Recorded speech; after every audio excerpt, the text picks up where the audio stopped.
নমস্কাৰ, আপুনি চাই আছে গাঁও চহৰ জিলাৰ খবৰ। মই জয়ন্ত মাধৱ গোস্বামী। ৰাইজৰ দলৰ সৈতে আসন বুজাবুজি নকৰে কংগ্ৰেছে। ৰাইজৰ দলক আসন এৰি নিদিয়ে কংগ্ৰেছে। বিৰোধীৰ চৰম অনিশ্চয়তাত বৰ্তমান মিত্ৰতাৰ প্ৰসংগ। অখিল গগৈক বাদ দি আসন ভাগ বটোৱাৰাৰ সিদ্ধান্ত কংগ্ৰেছৰ। কাইলৈ ৰাইজৰ দলক বাদ দি বিৰোধী দলৰ সমষ্টিৰ তালিকা প্ৰকাশ কৰিবলৈ সাজু হৈছে কংগ্ৰেছ। ৰাইজৰ দলক বাদ দি আন দলৰ নেতাক ফোন কৰিছে কংগ্ৰেছ নেতৃত্বই। সংবাদমেলত বিৰোধীৰ আসন ভাগ বটোৱাৰাৰ কথা ৰাজহুৱা কৰিবলৈ আন দলৰ নেতাক ফোন কংগ্ৰেছ নেতৃত্বৰ। অৱশ্যে এই পৰ্যন্ত অখিল গগৈৰ সৈতে কোনো ধৰণৰ যোগাযোগ কৰা নাই কংগ্ৰেছ নেতৃত্বই। অখিল গগৈৰ বিশ্বাস, কংগ্ৰেছে বিশ্বাসঘাতকতা নকৰে। ৰাইজৰ দল আৰু কংগ্ৰেছৰ মাজৰ মিত্ৰতা বৰ্তমান চৰম অনিশ্চয়তাৰ মাজত সোমাই পৰিছে। 15খন আসনৰ দাবীৰে আকুৰ্গ স্থিতি গ্ৰহণ কৰি থকা ৰাইজৰ দলক বাদ দি বিৰোধীৰ মিত্ৰতা হ'ব নেকি, এই লৈ এই মুহূৰ্তৰ ৰাজ্যৰ ৰাজনীতিত চৰ্চা তুংগত। ৰাইজৰ দলক আসন এৰি নিদিয়ে কংগ্ৰেছে।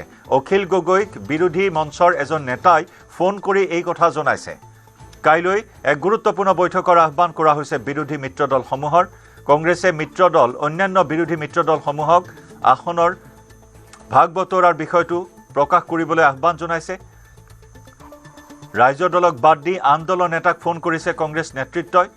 সংবাদমেলত বিৰোধীৰ আসন ভাগ বটোৱাৰাৰ কথা ৰাজহুৱা কৰিবলৈ আন দলৰ নেতাক ফোন কৰিছে কংগ্ৰেছ নেতৃত্বই। অৱশ্যে এই পৰ্যন্ত অখিল গগৈৰ সৈতে কোনো ধৰণৰ যোগাযোগ হোৱা নাই। কিন্তু এতিয়াও আশাত বন্দী অখিল গগৈ। আশা তেওঁ বাদ দিয়া নাই মিত্ৰতাক লৈ। সংবাদ মাধ্যমৰ সন্মুখত অখিল গগৈয়ে এই প্ৰসংগত প্ৰকাশ কৰিছে প্ৰতিক্ৰিয়া। কংগ্ৰেছে আমাক এৰি থৈ গ'লেতো আৰু উজনিত এটাও চিট জিকাৰ সম্ভাৱনা নহ'ব। আমাক যদি এৰি থৈ যায়, এনেকৈ বিশ্বাসঘাতকতাই কৰে, তেতিয়াহ'লেতো আমিও ইলেকশ্যন খেলিব লাগিব। আৰু তেতিয়াতো কংগ্ৰেছ জিকাৰ সম্ভাৱনা থাকিব জানো, আপোনালোকে নিজে কওক। গতিকে মই নাভাবোঁ যে কংগ্ৰেছে এনেকুৱা ধৰণৰ এটা খৰতকীয়া সিদ্ধান্ত ল'ব, এনেকুৱা ধৰণৰ এটা হঠকাৰী সিদ্ধান্ত ল'ব বুলি মই নাভাবোঁৱেই। এইটো কিন্তু হয় যে কংগ্ৰেছে কালি কোনোবা দলক কৈছিলে যে 24 তাৰিখে আমি ৰাইজৰ দলক বাদ দিয়ে আনুষ্ঠানিক বিৰোধী ঐক্য মঞ্চৰ তালিকা ঘোষণা কৰিম।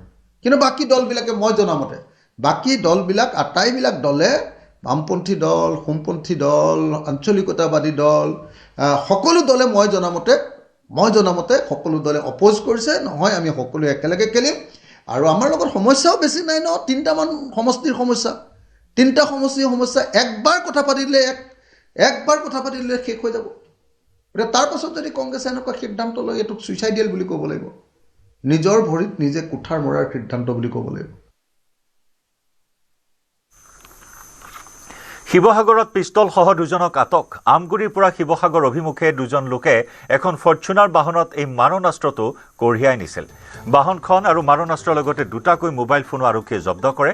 যোৰহাটৰ পদুমণি জাপি সজিয়াৰ পল্লৱ শইকীয়া ওৰফে মুন আৰু আনজনক যোৰহাটৰ ভৰত শইকীয়া বুলি জানিব পৰা হৈছে। দুয়োজনকে আটক কৰি বৰ্তমান জেৰা চলাই থকা হৈছে। পল্লৱ শইকীয়া ওৰফে মুন ভাৰতীয় সেনা বাহিনীৰ এজন অৱসৰপ্ৰাপ্ত জোৱান। পল্লৱ শইকীয়াই পূৰ্বেও গাহৰি চিণ্ডিকেটৰ সৈতে জড়িত থকাৰ অভিযোগ উত্থাপন হৈছিল। অধিক তথ্যৰ বাবে আৰক্ষীয়ে অনুসন্ধান অব্যাহত ৰাখিছে। আমি এখন ফৰ্চুনাৰ গাড়ী ইণ্টাৰচেপ্ট কৰিছোঁ। ফৰ্চুনাৰ গাড়ীখন চাৰ্চ কৰোঁতে আমি পিষ্টল এটা পাইছোঁ, পিষ্টলৰ মোবাইল ফোন এনেকৈ পাইছোঁ। আমাৰ গোপন সূত্ৰৰ আমাক খবৰ আছিলে, সেইমতে আমি চাৰ্চ কৰিলোঁ। এতিয়া বৰ্তমান দুজন ব্যক্তি পাইছোঁ, সোধপোছ চলি আছে। এইটো এনেই হেণ্ডমেডত লগা নাই, ফেক্টৰী মেড নিচিনা লাগিছে। পৰৱৰ্তী পৰ্যায়ত ওলাব ক'ৰ পৰা আনিছে। সেইটো এতিয়ালৈকে মটিভটো তেওঁলোকে কোৱা নাই, কিন্তু আমি সোধপোছত আমি ওলাব। এজনৰ ইয়াতে আমগুৰিত, এজনৰ তিয়কত। কাজিৰঙাত গঁড়ৰ আক্ৰমণৰ দুটা পৃথক ঘটনা। বাগুৰি বনাঞ্চলত গঁড়ৰ আক্ৰমণত আহত হ'ল বনকৰ্মী। কৰ্তব্যৰত নিতুল গগৈ নামৰ বনকৰ্মীজনক গঁড়ৰ আক্ৰমণ। হাতীখুলি চাহ বাগিচাতো গঁড়ৰ আক্ৰমণত এজন আহত। উন্নত চিকিৎসাৰ বাবে গুৱাহাটীলৈ প্ৰেৰণ দুয়োজনক। বুলি তাৰ নামটো আমি গম পাওঁ। তেখেতে আজি বাগানৰ অস্থায়ী শ্ৰমিক হয়। তেখেতে আজি আমাৰ 3 নম্বৰ ছেকশ্যনত আহি তাৰ শাক তুলিব আহিছিলে। এই সময়ত ফৰেষ্ট বিভাগৰ গাফিলতিৰ কাৰণে আজি 1 মাহ ধৰি গঁড়টোৱে পোৱালি এখন দিছে। এই পোৱালিক লৈ পেলাই গোটেই বাগানটোত এইফালে সোমাই পেলাই গোটেই অস্ত কৰি আছে। কিন্তু ফৰেষ্ট ডিপাৰ্টমেণ্টে আজিলৈকে তাৰ লৈ পেলাই কোনো একশ্যন লোৱা নাই। গড়ে আক্ৰমণ কৰিলে। আমি বাৰম্বাৰ ফৰেষ্ট বিভাগক বাৰম্বাৰ কৈছিলোঁ যে মাক পোৱালিৰ গড়ে আমাৰ বাগিচা অঞ্চল সোমায়। আমি বাৰে বাৰে কোৱাৰ পাছতো বন বিভাগে কোনো ধৰণৰ হস্তক্ষেপ নকৰিলে আৰু আজি হস্তক্ষেপ নকৰাকৈ আজি আমাৰ শ্ৰমিক ৰাইজক আজি আক্ৰমণ কৰিবলৈ পালে। সোণাপুৰৰ জুবিন ক্ষেত্ৰত সুৰাসক্ত যুৱকৰ উদ্ভণ্ডালি নিয়ন্ত্ৰণ কৰিবলৈ যোৱা আৰক্ষীকো আক্ৰমণ। মহিলা কনিষ্টবলক অশালীন ব্যৱহাৰ সুৰাপায়ীৰ দলৰ। সুৰামত্ত যুৱকৰ আক্ৰমণত আঘাতপ্ৰাপ্ত আৰক্ষী। বিষ্ণু দৈমাৰী, বিকাশ দৈমাৰী নামৰ দুজন জোৱান আহত। 3 সুৰামত্ত যুৱকক গ্ৰেপ্তাৰ কৰে সোণাপুৰ আৰক্ষীয়ে। দক্ষিণ শালমৰাৰ আলম আলী, মামুণ্ডিৰ মুকুট দাস আৰু ৰঞ্জন দাসক গ্ৰেপ্তাৰ।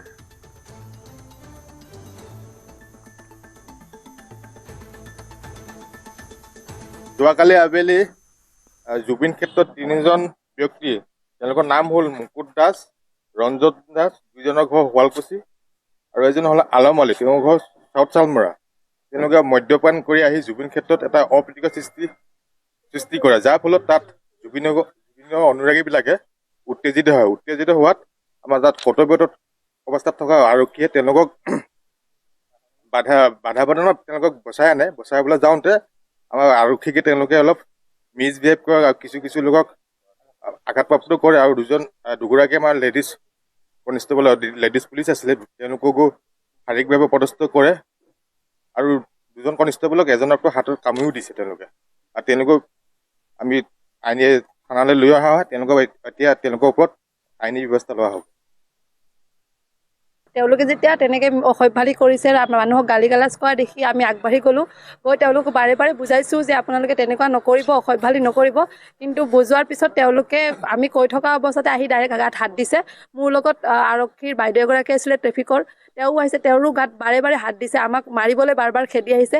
আমাক গুচাই মোৰ লগত যিকেইজন সহকৰ্মী আছিলে তেওঁলোকৰো গাত হাত দি কিনে শাৰীৰিকভাৱে অপদস্থ কৰিছে আমাক আৰু বিভিন্ন ধৰণে গালি গালাজ কৰিছে। বহুত অপ্ৰীতিকৰ পৰিৱেশ এটা সৃষ্টি কৰিছিলে তাতে।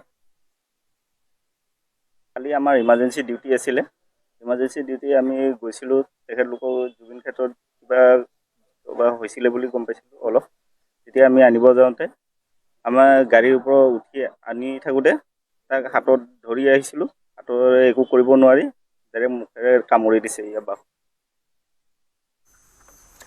ভাৰতৰ প্ৰাক্তন ৰেলমন্ত্ৰী মুকুল ৰয়ৰ দেহাৱসান। হৃদৰোগত আক্ৰান্ত হৈ 71 বছৰ বয়সত শেষ নিশ্বাস ত্যাগ। দীৰ্ঘদিনৰে পৰা একাধিক ৰোগত আক্ৰান্ত হৈ আছিল মুকুল ৰয়। বংগৰ ৰাজনীতিৰ চাণক্য হিচাপে জনাজাত আছিল ৰয়।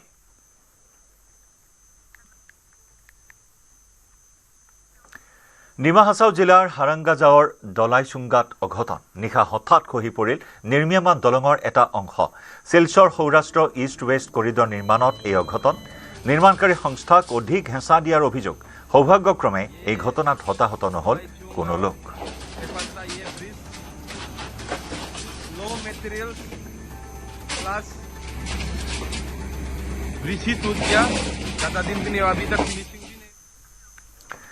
নেপালত সংঘটিত হৈছে এক ভয়ংকৰ পথ দুৰ্ঘটনা। ত্ৰিশুলী নৈত বাছ বাগৰি 18গৰাকী লোকৰ মৃত্যু।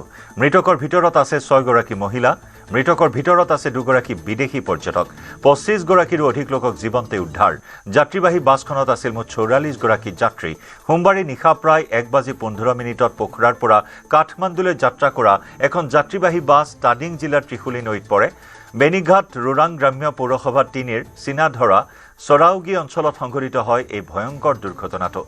পৃথ্বী ঘাইপথেৰে গৈ থকা বাছখন হঠাৎ পথৰ পৰা বাগৰি প্ৰায় 300 মিটাৰ ওপৰৰ পৰা নদীত বাগৰি পৰে। মৃত লোকসকলৰ ভিতৰত 6গৰাকী মহিলা, 12জন পুৰুষ।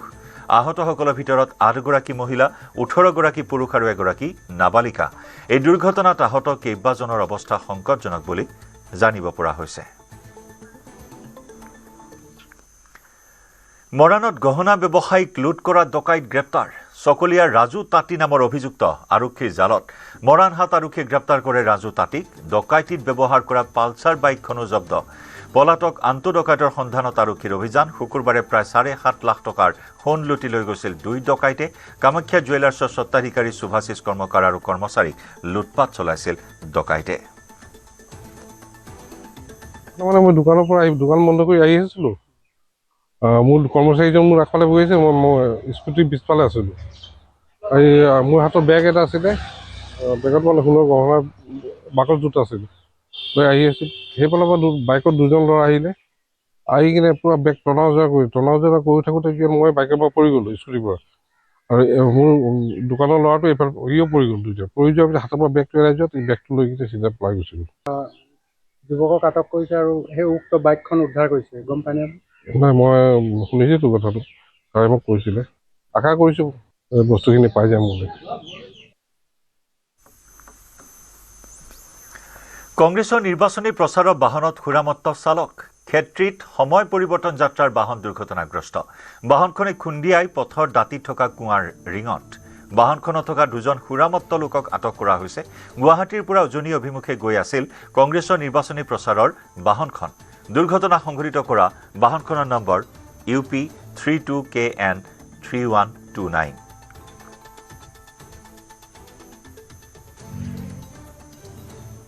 নিৰ্বাচনী প্ৰচাৰৰ গাড়ী এখন বাহন এখনে আহিলে পথৰ দাঁতিতে থকা আহিলে নিৰ্বাচনৰ সময়ত প্ৰমোচন কৰিব আহি পূৰা শক্ত অৱস্থাত ড্ৰাইভাৰৰ হেণ্ডিমেন আহি এনেকুৱা অৱস্থা কৰি পেলাইছে এনেকুৱা কংগ্ৰেছ ইলেকশ্যনৰ টাইমত যি এনেকুৱা অৱস্থা কৰে কংগ্ৰেছে কি কৰিব এনেকুৱা ইলেকশ্যনৰ টাইমত কি ভৱিষ্যত আনিব সুৰা সেৱন কৰি আহিছিলে নিচালকে সুৰা সেৱন কৰি আহি অৱস্থা নাই ড্ৰাইভাৰ আৰু হেণ্ডিমেনৰ মদৰ নিচাত অৱস্থা নাই যোনজন হেণ্ডিমেন আছে তেওঁৰ মানে হুচে নাই মানে গোটেই মদ খাই মানে একদম মাতাল হৈ আছে তো এনেকৈ যদি কংগ্ৰেছে নিজৰ নিৰ্বাচনী প্ৰচাৰ চলায় তেনেহ'লে কি হ'ব মানে অসমৰ ভৱিষ্যত কি হ'ব নাইবা এনেকৈ কি মানুহ খুন্দিয়াই নিৰ্বাচনী প্ৰচাৰ চলাব নেকি মহানগৰ আৰক্ষীক ভেঙুচালি কৰি দৈনিক সংঘটিত হৈছে চুৰি কাৰ্য নিশা পশ্চিম জালুকবাৰীৰ খানামুখৰ ৰাষ্ট্ৰীয় ঘাইপথৰ সমীপৰ বিপণীত চুৰি 5খনকৈ দোকানত লুটপাট চলালে চোৰে পুৱতি নিশা দোকানৰ টিনপাত কাটি ভিতৰত প্ৰৱেশ কৰি লুটপাট চোৰৰ খানামুখৰ ফ্ৰেছ বাস্কেট ডিছান ইষ্টৰ BB মেডিকোজকে ধৰি মুঠ 5খন বিপণীত প্ৰৱেশ কৰি নগদ ধন আৰু সামগ্ৰী লুট কৰে CCTVত বন্দী চোৰৰ লুটপাট কৰাৰ দৃশ্য পুৱা দোকান খোলাৰ পিছত সমগ্ৰ দৃশ্য দেখি জালুকবাৰী আৰক্ষীক অৱগত কৰে ঘটনাস্থলীত আৰক্ষীৰ দল উপস্থিত হৈ ঘটনা তদন্ত অব্যাহত ৰাখিছে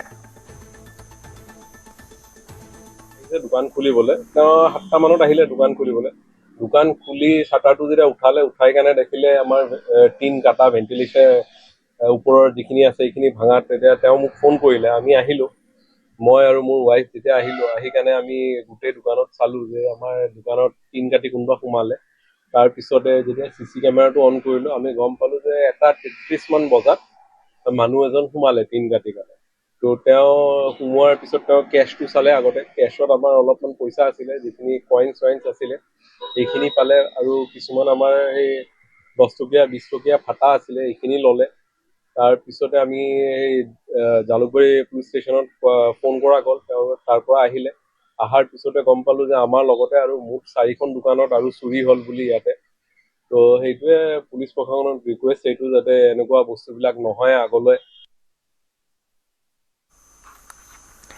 টিকট নহয় অগপৰ সংকল্প সমাৰোহত বিচাৰিলে মন্ত্ৰিত্ব নেতৃত্বক মন্ত্ৰিত্বৰ প্ৰতিশ্ৰুতি বিচাৰিলে বঙাইগাঁৱৰ অগপ কৰ্মীয়ে অভয়াপুৰীত আয়োজিত সংকল্প সমাৰোহত বিধায়ক ভূপেন ৰায়ক মন্ত্ৰিত্ব প্ৰদানৰ আহ্বান দলৰ কাৰ্যকৰী সভাপতি তথা মন্ত্ৰী কেশৱ মহন্তক অগপ নেতা ভূপেন ৰায়ৰ হৈ শক্তি প্ৰদৰ্শনৰ বাবে আয়োজিত সভাত প্ৰাৰ্থিত্বৰ সলনি বিচাৰিলে মন্ত্ৰিত্ব এই দাবীক কেন্দ্ৰ কৰি মন্ত্ৰী কেশৱ মহন্তক অস্বস্তিত পৰা পৰিলক্ষিত হয় মন্ত্ৰীগৰাকীয়ে ভাষণ দিয়াৰ পূৰ্বে মাইক যোগে ভূপেন ৰায়ক আগন্তুক মন্ত্ৰীসভাত মন্ত্ৰিত্ব দিব লাগে বুলি প্ৰতিশ্ৰুতি দিবলৈ আহ্বান জনায় সমষ্টিটোত মুখ্যমন্ত্ৰীয়ে বিজেপিয়ে নিৰ্বাচন খেলিব বুলি ঘোষণা কৰাৰ পাছত অগপই আসনখন এৰি দিব বিচৰা নাই যাৰ বাবে শক্তি প্ৰদৰ্শনৰ বাবে অগপই আয়োজন কৰিছিল সংকল্প সমাৰোহৰ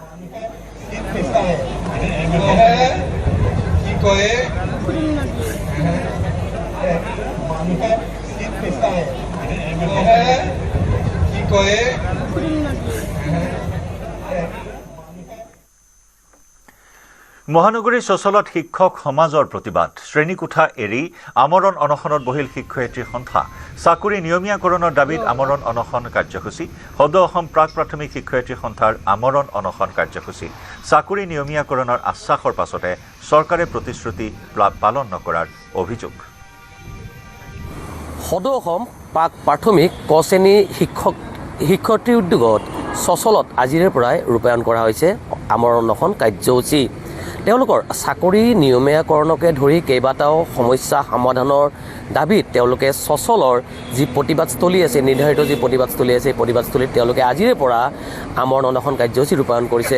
ক'ব লাগিব যে তেওঁলোকৰ যি চাকৰি নিয়মীয়াকৰণ, সেই চাকৰি নিয়মীয়াকৰণৰ দাবীৰে তেওঁলোকে মুখ্যমন্ত্ৰীগৰাকীক কেইবাবাৰো সাক্ষাৎ কৰিছিল আৰু মুখ্যমন্ত্ৰীগৰাকীয়ে তেওঁলোকৰ এই সমস্যাসমূহ সমাধানৰ আশ্বাসো প্ৰদান কৰিছিল। কিন্তু আজুকপতি তেওঁলোকৰ সেই সমস্যাসমূহ সমাধান নোহোৱাৰ বাবে তেওঁলোকে আজিৰে পৰা পুনৰ সচলৰ প্ৰতিবাদস্থলীত আমৰণ অনশন কাৰ্যসূচী ৰূপায়ণ কৰিছে। আৰু মই দৃশ্যসমূহ দেখুৱাইছোঁ নিজে অসম নৰ্থইষ্টৰ দৰ্শকসকলক। এনেদৰে সদৌ অসম প্ৰাক প্ৰাথমিক ক শ্ৰেণীৰ শিক্ষাৰ্থী সন্থাৰ উদ্যোগত সচলৰ যি নিৰ্ধাৰিত ধৰ্ণাস্থলী আছে, অনশনস্থলী আছে, তাত তেওঁলোকে প্ৰতিবাদী কাৰ্যসূচী ৰূপায়ণ কৰিছে।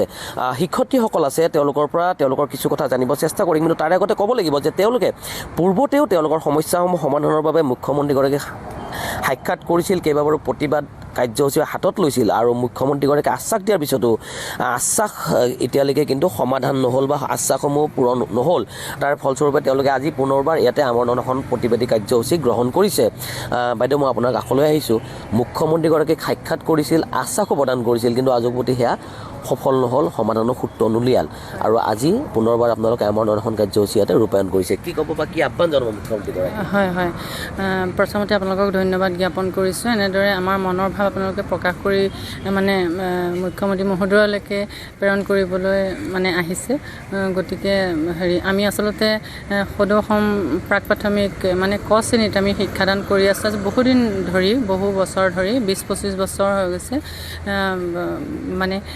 বহু জেগাত, বহু জিলাত আমি এনেদৰে গৈ তেখেতক লগ কৰিছোঁ। বহু ঠাইতে শেষত আমি বিজনীত লগ কৰিছোঁ, যোৱা 25 জুনত লগ কৰিছোঁ। তেতিয়াও তেখেতে কৈছে যে আপোনালোকক হ'ব বাইদেউ, আপোনালোকক আমি এইখিনি ইলেকশ্যনৰ আগত মই নিয়মীয়াকৰণ কৰি দি যাম।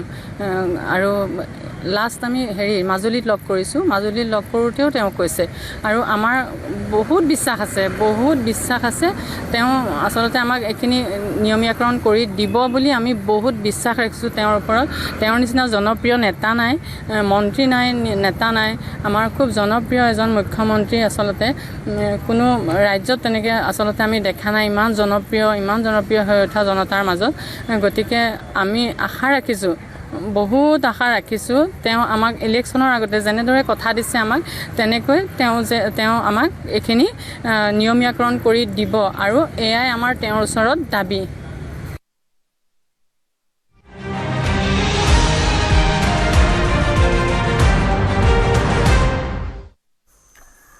গৌৰৱ গগৈ পাকিস্তানৰ এজেণ্ট বুলি নিউজ 18ৰ এজেণ্ডা অসম অনুষ্ঠানত পোনপটীয়াকৈ ক'লে মুখ্যমন্ত্ৰী ডক্টৰ হিমন্ত বিশ্ব শৰ্মাই। পাকিস্তানত গৌৰৱে ক'ত কি কৰিছিল সেয়া অতি সোনকালেই স্পষ্ট হ'ব। ৰাৱালপিণ্ডিলৈ যোৱাৰ কথা গৌৰৱ গগৈয়ে নিজেই স্বীকাৰ কৰিছে বুলি মন্তব্য মুখ্যমন্ত্ৰীৰ। 10 দিনৰ মোবাইল ৰেকৰ্ড উলিয়ালেই গৌৰৱৰ পাকিস্তান ভ্ৰমণৰ আচল তথ্য পোহৰলৈ আহিব। মোৰ বিপক্ষে গৌৰৱে কিয় মানহানি গোচৰ নকৰে বুলিও মুখ্যমন্ত্ৰীৰ প্ৰশ্ন। और भी कई बैटल्स आप फाइट कर रहे हैं। अभी रिसेंटली एक बैटल आप फाइट कर रहे हैं गौरव गोगोई के साथ। गौरव गोगोई की वाइफ एलिजाबेथ गोगोई, उनका पाकिस्तान कनेक्शन, एसआईटी रिपोर्ट बाहर आई। आप देखो, मैं गौरव गोगोई का साथ फाइट नहीं कर रहा हूं, मैं पाकिस्तान का साथ फाइट कर रहा हूं। Pakistan should not have any assets in India. तो ये जो जंग है ये पाकिस्तान का खिलाफ है। पाकिस्तान का कोई एसेट भारत में नहीं होना चाहिए। आप कन्विंस्ड हैं कि वो 100%। मैं आपका चैनल में डायरेक्ट बोल रहा हूं कि he is a agent of Pakistan, मेरा ऊपर केस करे। इतना तो डायरेक्ट कोई नहीं बोलेगा। At the risk of defamation. Deputy leader of opposition की बात कर रहे हैं। जो मैं बोला ना, I am talking about a Pakistani asset, और मेरा ऊपर वो जाके केस करे अगर मैं गलत बोल रहा हूं। आपकी एसआईटी की रिपोर्ट क्यों नहीं पब्लिक हो रही है? पब्लिक ही कर दिया हूं भाई। उसके कुछ पोर्शंस हुए हैं, कंप्लीट उस 1-2 फोटोग्राफ्स मैंने पब्लिश नहीं किया, because that is I am under oath of secrecy. लेकिन भारत सरकार को मैं दे देता हूं। कुछ बातें होते हैं you cannot reveal to the press. अगर कोर्ट में मैं चार्जशीट देता था, जरूर उसको एनेक्सर बन जाते थे, लेकिन हम चार्जशीट नहीं दे रहा हूं, भारत सरकार देगा, तो इसीलिए वी ट्रांसफॉर्म। मेरा ऊपर वो क्यों केस नहीं करते हैं? कि इसलिए उसको मालूम है यहां तक तो यहां और आगे भी मेरा पास सामान है। नहीं तो कोई व्यक्ति ये अपमान लेगा कि पाकिस्तान का एजेंट कोर्ट में नहीं जाते थे, मेरा ऊपर इंजेक्शन नहीं लेते थे। वो आपके ऊपर एलिगेशंस लगाते हैं कि आपके पास 4000 एकड़ इलीगली ऑक्यूपाई हुए ले लो ना, मैं डोनेट 10 कर करोड़ दिया। आपकी वाइफ की कंपनी मेरा में पास जो भी इलीगल है आपको डोनेट कर दिया, आप ले लो। গৌৰৱ গগৈৰ নেতৃত্ব কাগজৰ বাঘৰ দৰে। অসমৰ মানুহে পাকিস্তানৰ চোৰাংচোৱাগিৰি কৰা মানুহক বিশ্বাস নকৰে। পত্নীয়ে পাকিস্তানৰ বাবে চোৰাংচোৱাগিৰি কৰা নাই বুলি প্ৰমাণ কৰক। কংগ্ৰেছত মিয়াক ভাল পোৱা মানুহেহে থাকিব। এজেণ্ডা অসমত উপস্থিত থাকি এই মন্তব্য মন্ত্ৰী জয়ন্ত মল্ল বৰুৱাৰ।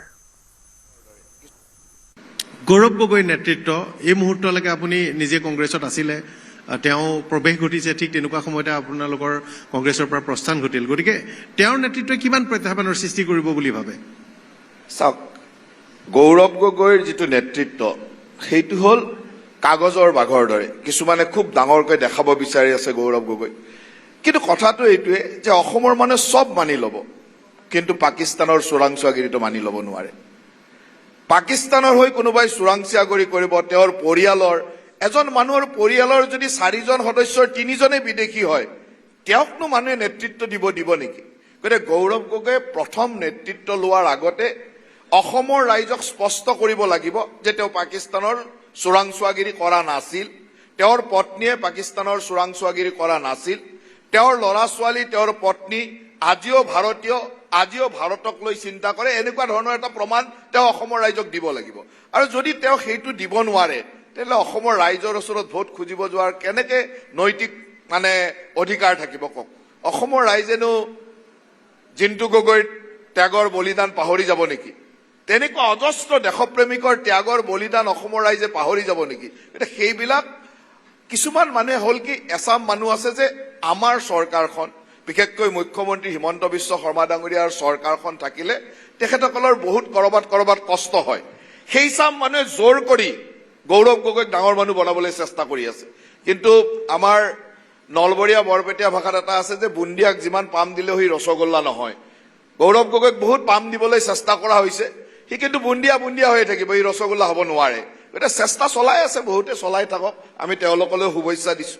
আপোনালোকে কংগ্ৰেছৰ কিছুমান মানুহক এতিয়াও বাহিৰৰ পৰা হেণ্ডেল কৰি আছে, এজন দুজনকে আনি আছে, আৰু শুনা যায় যে অহা কেইদিনমানত বিধায়ককে ধৰি নিলম্বিত কেইজনক বাদ দি তাৰ বাহিৰেও কোনো বিধায়ক আপোনালোকে এনেকে বাহিৰৰ পৰা এটা পৰিচালনা কৰি আছে, কলা কৌশল কৰি আছে। যে ৰাজনীতিত নিজৰ দলৰ কামো কৰি থাকিব লাগিব, বিকাশৰ কাৰণে চৰকাৰে কাম কৰি থাকিব, কিন্তু বিৰোধী দল যোন হ'ব তেওঁলোকৰ পৰা খবৰ লোৱাটো এটা ৰাজনীতিৰ অংশ।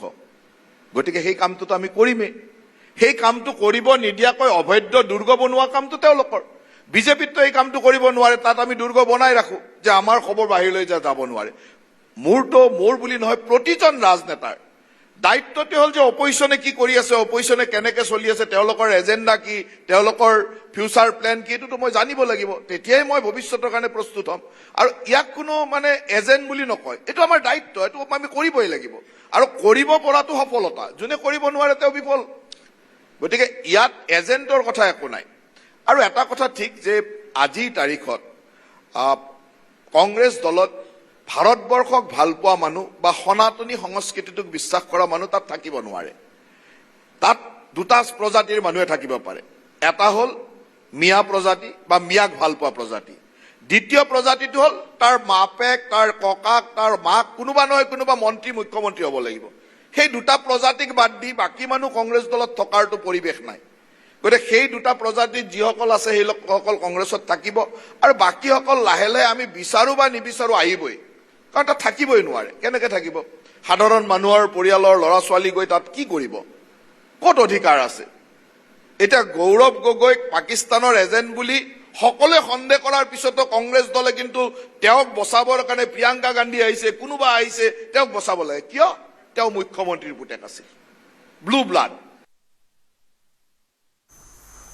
সময় হ'ল গাঁও চহৰ জিলাৰ খবৰৰ পৰা বিদায় লোৱাৰ। নমস্কাৰ।